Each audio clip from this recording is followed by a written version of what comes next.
Welcome back. Hey, look, we already made a drawing with fully dimensioned. Just kidding, that's what we're going to do. The sheet 2 also, so we'll have both the parts fully dimensioned when we're done. You're going to be probably on the assembly is the last thing you did, so we'll be in this view. So we can come down here to the bottom left, click Insert View, and we're going to do a drawing, create a drawing.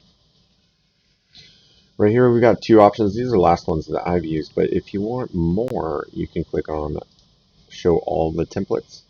And we've got millimeters and inches. We've got different size paper and different standards. We've got ISO and ANSI, and that's about the dimensions that'll be used. And I'm going to just choose the ANSI A, and this is our 8.5 by 11 piece of paper, our standard piece of paper.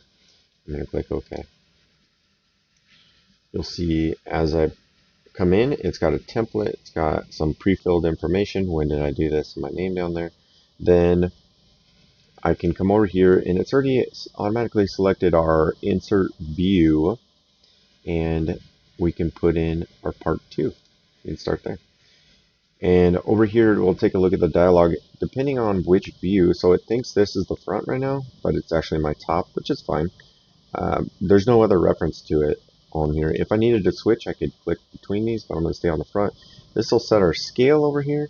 So if you needed to change the size of something, I needed to make it smaller, 1:2 scale, and this will be the overall scale for the drawing. And so you want to make sure when you place the first one that you get it correct.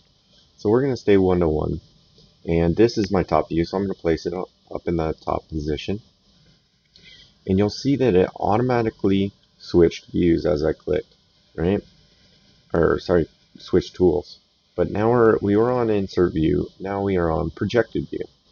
And so it automatically selected the top one, and now it's comparing to that, and I'm going to place my front view. So as I do that, you'll see we're still on the projected view, but my cursor changed. I got a square with some dashes on it, and I can select my front view. And if I drag to the right, I can put my right view down. My cursor changes again. I'm still on a projected view, and I'm going to click on the front and then place my isometric view. So the cool thing about this tool is that because I did projected views, those views are associated. So if I move this one, my front views. If I move this, because the key is here that these stay aligned. The top and bottom should be lined up as we place these views. So I can move them around, but they're going to stay associated because they are and should be. Wow. So again, we went over the insert view, and you can make some modifications there. We went over the project view, where we click on a view and then we can project views from it, okay, depending on where we move our mouse. And we've got our first one set up. Alright, good job.